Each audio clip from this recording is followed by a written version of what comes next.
Salam alaikum. Tableau récapitulatif des calendriers lunaires à l'usage de l'islam. Le tableau que vous voyez résume les caractéristiques des 5 calendriers utilisés aujourd'hui dans le monde musulman à des degrés divers. Donc avant d'aborder le contenu de ce tableau, nous allons faire une rétrospective ou signaler d'emblée les éléments importants qui ne transparaissent pas de ce tableau. Donc, le premier élément, c'est que parmi ces 5 calendriers, il y a un seul calendrier qui est le calendrier numéro 1, qui reflète l'expression de la volonté divine, donc qui a été définie par Allah Azza wa Jal pour l'usage de l'islam. Les 4 autres calendriers, numérotés de 2 à 5, sont le reflet des expressions, des volontés humaines, puisqu'il y en a 4. La deuxième chose, c'est que normalement, dans le cas de l'islam, et notamment pour ce cas de figure, lorsque la volonté divine s'exprime, la volonté humaine doit s'effacer, s'estomper, obtempérer. Or, ce n'est pas ce qui est observé dans le monde musulman aujourd'hui, puisque l'écrasante majorité des musulmans a décidé de suivre l'un de ces 4 calendriers et d'ignorer délibérément le calendrier numéro 1, qui est l'expression de la volonté divine. En soi, ce n'est pas grave de faire des erreurs, puisque nous sommes des êtres humains, mais ce qui est plus grave, c'est de ne pas les corriger. Bon nombre d'élites aujourd'hui sont au courant de l'existence de ce calendrier, mais ils ne bougent pas le petit doigt, ce qui nous mène vers des lendemains incertains. La question principale ici qu'on traite, ce n'est pas une question de jeûner un jour de plus ou un jour de moins, ou se tromper dans le premier jour de Muharram, etc.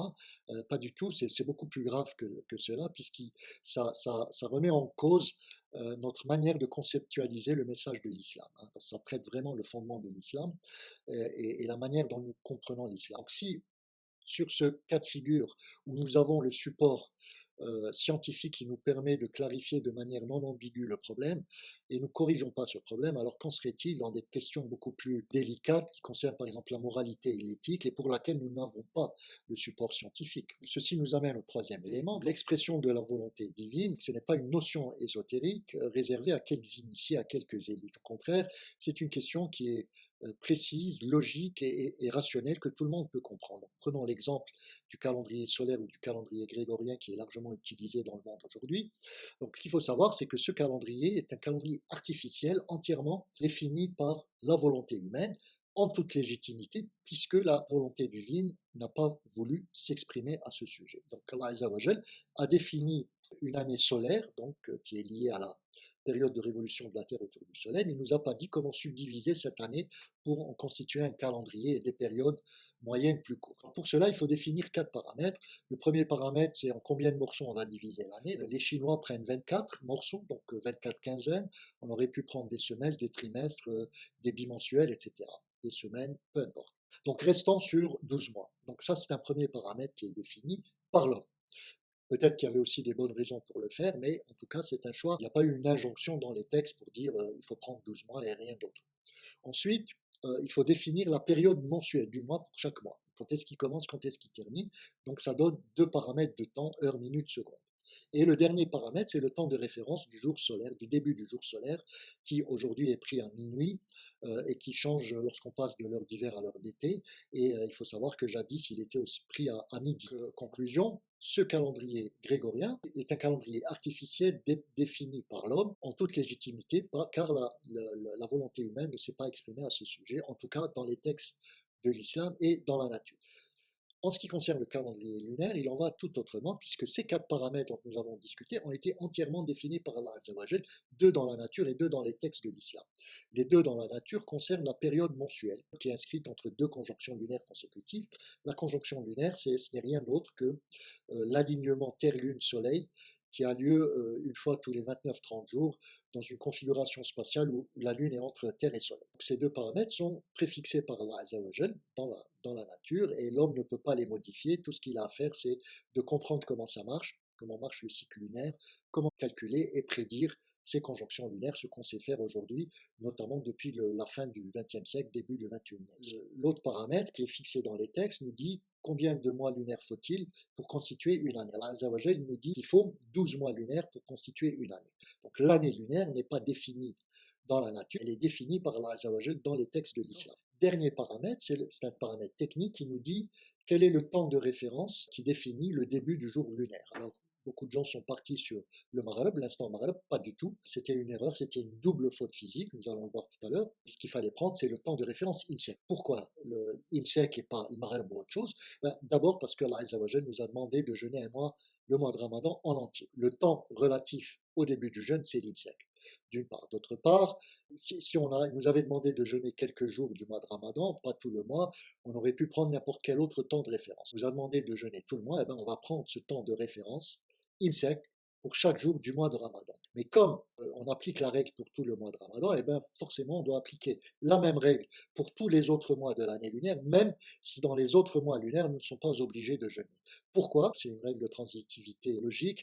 Si vous appliquez la règle à tous les jours du mois de Ramadan, vous appliquez forcément la règle aux jours frontières du mois de Ramadan, le premier et le dernier jour, donc vous appliquez la règle aux jours frontières des mois contigus au mois de Ramadan, notamment Sha'ban et Shouel, donc vous appliquez la règle à tous les jours des mois de Sha'ban et de Shouel, et ainsi de suite pour tous les mois lunaires. Donc c'est une simple relation logique qu'il faut appliquer correctement et qui nous dit de manière explicite que le temps de référence du jour lunaire à l'usage de l'islam, c'est l'IMSEC et non pas le Maghreb ou tout autre.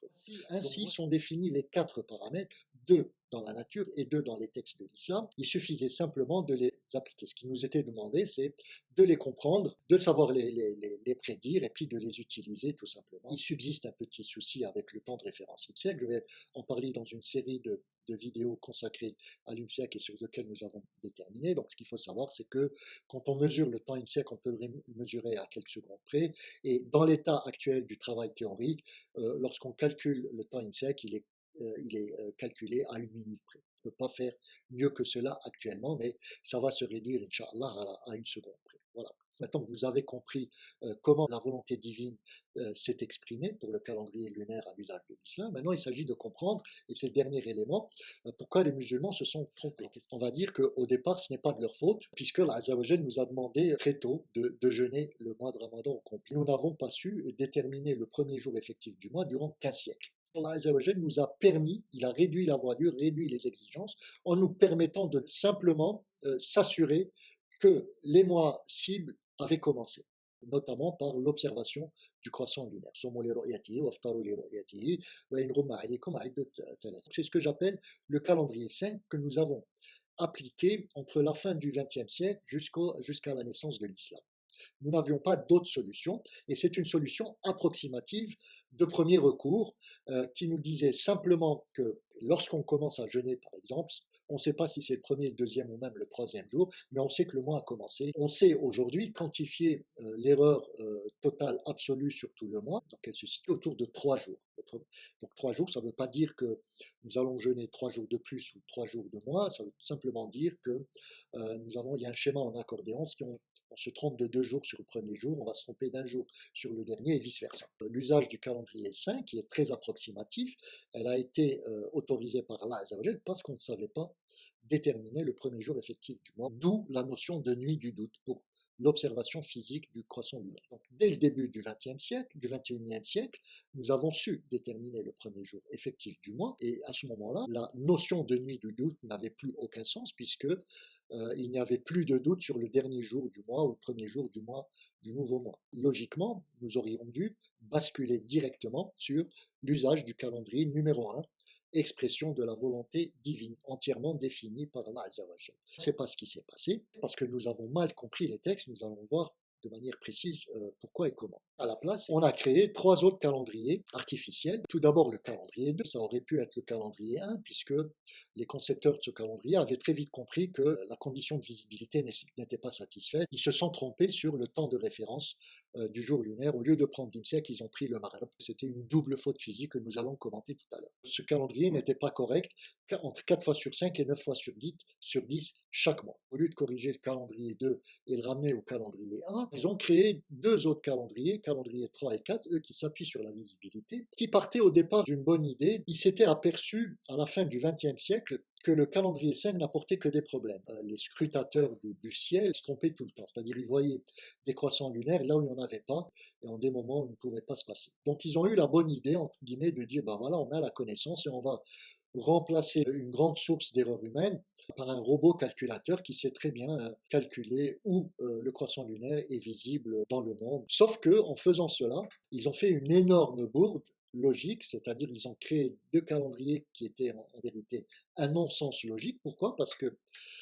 en utilisant la connaissance scientifique, le calcul astronomique, eh ben, ils avaient éradiqué le doute sur le dernier jour du mois, ou le premier jour du mois si vous voulez. Donc, ils avaient éradiqué la nuit du doute, qui n'avait plus aucun sens dans ce cas. Ils ont tout simplement supprimé la nécessité de l'usage de la condition de visibilité pour déterminer le calendrier lunaire. Je ne sais pas pourquoi ils se sont arrêtés au bout de leur nez, ils n'ont pas continué le raisonnement, mais s'ils l'avaient fait, ils auraient vu quelle était l'impérieuse nécessité de rebasculer sur le calendrier numéro 1. Donc, et malheureusement, aujourd'hui, les calendriers 3 et 4, ce sont les calendriers pour lesquels on assiste à une grande force médiatique et marketing pour inciter les gens à l'utiliser. Alors, il faut justement ne pas les utiliser. C'est un non-sens logique au sens scientifique et au sens de la vérité qui émane des textes. Okay.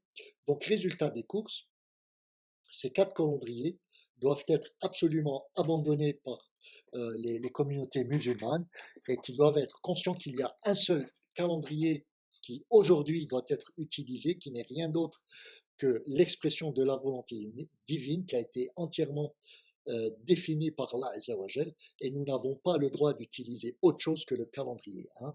Alors bien sûr, je le dis avec force et je prends mes responsabilités en le disant. Il y a énormément de vidéos qui vont être publiées qui vous expliquent ceci en long et en large. Et ici, nous allons simplement donc voir comment les caractéristiques du calendrier numéro 1 se distinguent des autres calendriers 2, 3, 4 et 5. Alors, nous allons maintenant aborder le contenu de ce tableau qui va préciser, qui va nous donner un petit peu les différences et les similitudes de ces 5 calendriers. Alors, pour cela, il faudrait répondre à 3 questions. La première question, c'est la définition qui est dans cette colonne sous le bandeau vert. Alors, donc ces 5 calendriers vont se distinguer en termes de définition par la manière dont ils vont définir les limites temporelles du cycle lunaire mensuel dans lequel ils vont extraire le nombre de jours commençant à l'instant INSET. Donc, ce qui va différencier les 5 calendriers, c'est le début et la fin de la période mensuelle. La manière dont ils définissent le début du jour, alors effectivement, c'est toujours l'instant INSET qui est pris en référence, donc c'est un temps de référence pratique. Okay, même si conceptuellement, les 4 calendriers vont utiliser l'instant Maghreb comme début du jour. La deuxième question concerne les conséquences mesurables du jour de ces définitions. Une mauvaise définition va générer des mauvais résultats, donc des artefacts. Donc, ces deux artefacts sont le rejet du premier jour et le rejet du dernier jour. Ce sont deux notions complètement différentes. Mais ces deux notions sont reliées à la même logique qui est qu'on les rejette parce qu'ils arriveraient trop tôt par rapport à la conjonction lunaire, donc au début, à la fin physique des mois lunaires. Ces seuils horaires, on les a mesurés à Lausanne. Ces valeurs-là sont données à titre indicatif et elles sont assez fiables. Ces seuils horaires de rejet sont aussi associés à la fréquence de rejet. Plus le seuil horaire de rejet sera important, plus la fréquence de rejet du premier jour ou du dernier jour sera important. C'est un petit peu deux manières différentes de voir la même chose. Ensuite, une définition cohérente du calendrier lunaire va avoir tendance à traiter symétriquement les rejets des premiers et derniers jours du mois. Et nous allons voir que ce n'est pas le cas pour les calendriers définis par la volonté humaine. La quatrième colonne nous donne les 4 modes de déformation du calendrier lunaire normal, sur la base uniquement du rejet du premier jour, parce que sinon ça serait trop compliqué. Il y a une remarque qui doit être faite, un rejet du premier jour par exemple, attention, ce n'est pas une manifestation naturelle du cycle lunaire, c'est un artefact, un défaut de conception, et les prédicateurs ou les spécialistes de ces calendriers lunaires ne savent pas de quoi ils parlent. Le rejet du dernier jour, là, ils vont être mal à l'aise parce que ce rejet du dernier jour, lui, est beaucoup plus grave puisqu'il va générer un résultat non physique, donc il va sortir des limites physiques et il va générer des mois qui vont compter 28 ou 31 jours, ce qui n'est pas acceptable, bien sûr. Et là, c'est beaucoup plus visible. Et là, les gens vont dire, ah, attention, je suis prêt à fermer les yeux, mais pas à n'importe quel prix.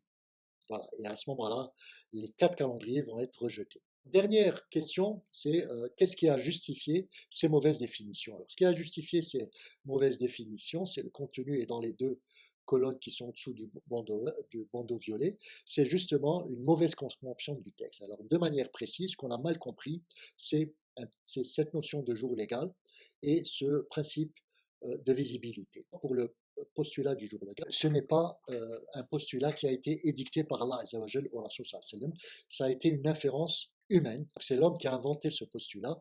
À un moment, certes, où on ne comprenait pas encore le cycle lunaire, mais aujourd'hui, quand on le comprend, on comprend aussi que c'est une double faute physique qu'il faut rejeter. Pourquoi c'est une double faute physique? Le postulat du jour légal consiste à dire que la nuit précède toujours le jour et donc il existe un temps de référence absolu au jour lunaire qui est l'instant Maghreb.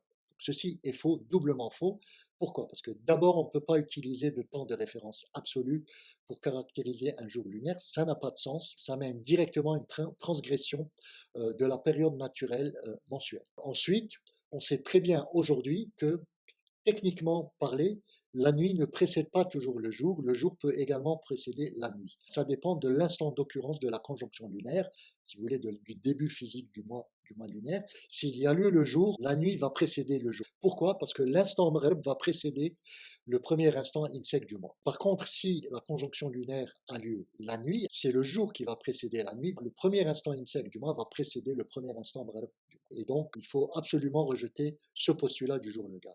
Pour le principe de visibilité, nous avons vu au tout début que ceci était incompatible avec la connaissance du premier jour effectif du mois. Il y a une antinomie entre le recours à la visibilité du croissant lunaire et la connaissance du premier jour effectif du mois. C'est soit l'un, soit l'autre. Nous ne pouvons pas utiliser les deux, encore moins le calcul de la visibilité. C'est une double faute logique. Et d'ailleurs, le fait d'utiliser le principe de visibilité va induire le postulat du jour légal, ce qui est bien entendu faux. Donc voilà le contenu structuré de ce tableau. Maintenant, nous allons voir ce qui se passe calendrier par calendrier. Le calendrier 1, lui, comment il définit le mois lunaire? Il va recenser le nombre de jours commençant à l'E siècle entre deux conjonctions lunaires naturelles consécutives. Il ne va recenser, si vous voulez, toutes les occurrences de l'instant IMSEC, toutes les réalisations de l'instant IMSEC, et ça va vous donner le nombre de jours à jeûner, par exemple, durant le mois de Ramadan. Il ne va oublier aucun jour et il ne va ajouter aucun jour en extra. Donc rejet du premier jour, jamais. Le seuil horaire, tel qu'il a été mesuré à Lausanne, il est de 0 heure. Nous allons voir dans la deuxième partie de la vidéo pourquoi. 0 heure ne veut pas dire 0 minute, mais on a une limitation physique. Aujourd'hui, pour déterminer la valeur nominale de l'instant IMSEC, on ne sait pas faire mieux qu'une minute. Autrement dit, si l'instant IMSEC est proche de moins d'une minute de la conjonction lunaire, on ne saura pas dire si l'instant IMSEC a eu lieu avant ou après la conjonction lunaire. À ce moment-là, ce n'est pas un problème. On a d'autres moyens en attendant de réduire justement le niveau de précision à une seconde. On a ici l'occasion d'utiliser de manière moderne le principe de visibilité. Si on n'est pas sûr de ce qu'on fait, on va reporter de 24 heures le début du premier jour. Donc reporter pour s'assurer. C'est une solution qui nous est permise par Allah Azza wa Jal. Nous en discuterons dans la deuxième partie de vidéo et puis dans les autres vidéos réservées à ce sujet. Ensuite, cette indétermination physique pour le premier jour du mois, elle s'applique également de manière symétrique si le dernier IMSEC du mois est trop proche, à moins d'une minute de la prochaine conjonction lunaire qui ferme le mois. À ce moment-là, on a une indétermination physique et donc on va faire comme si elle avait lieu après la conjonction lunaire. Voilà. Ensuite, mode de déformation du calendrier lunaire, aucun, puisque ce calendrier 1 est le calendrier normal de référence.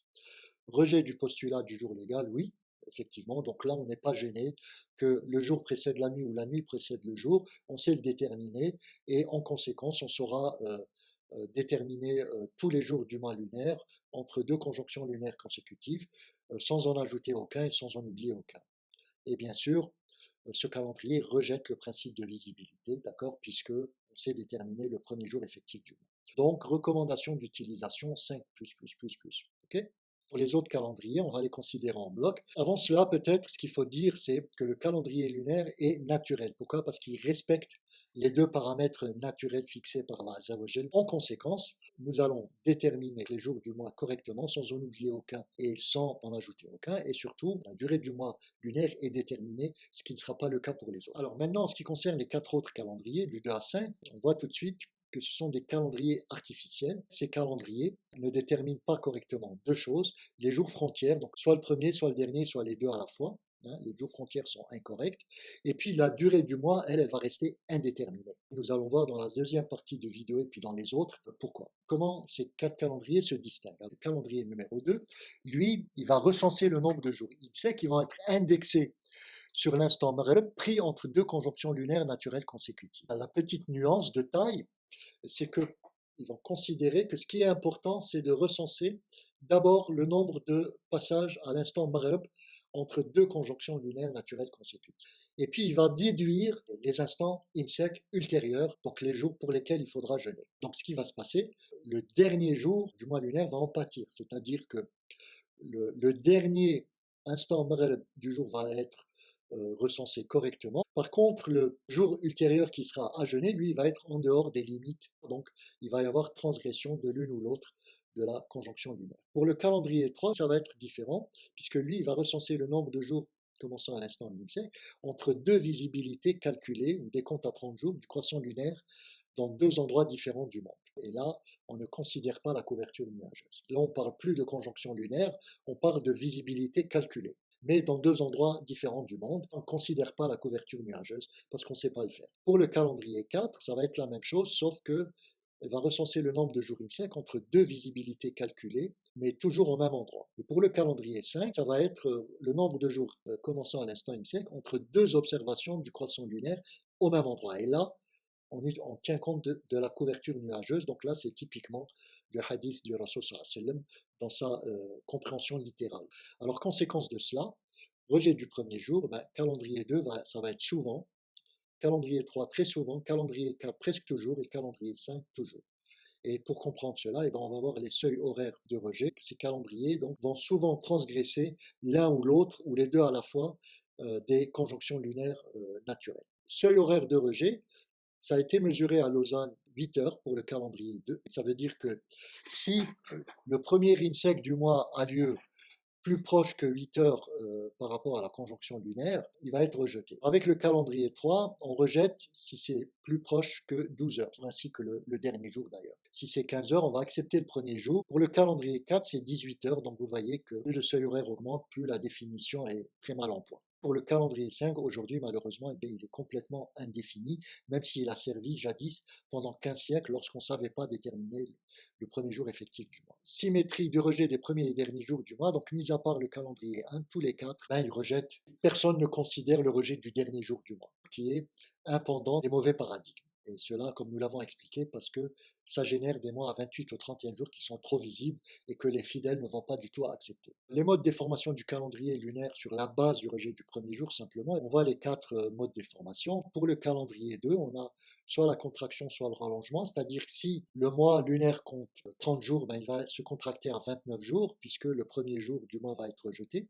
S'il compte 29 jours, il va être rallongé d'un jour, puisqu'il y a un dernier jour qui va être ajouté. Pour le calendrier, ça va être l'un ou l'autre, mais aussi les deux en même temps, c'est le décalage d'un jour. S'il compte 29 jours au départ, à la fin, il va avoir 29 jours, mais décalé d'un jour dans le temps. S'il avait 30 jours au départ, il va être décalé d'un jour dans le temps, il va compter également 30 jours, mais ça ne sera pas les bons jours frontières. Pour le calendrier 4, ça va être tout le temps du décalage, et puis pour le calendrier 5, ça va être un décalage, mais en accordéon, c'est-à-dire que, comme j'avais dit au départ, s'il y a un rejet de 2 jours au début, il va y avoir un rallongement d'un jour à la fin, et vice-versa. Ceci n'explique pas les autres scénarios. Qu'est-ce qui a péché dans l'interprétation des textes? D'abord, ils ont tous accepté le postulat du jour légal, c'est une double faute physique.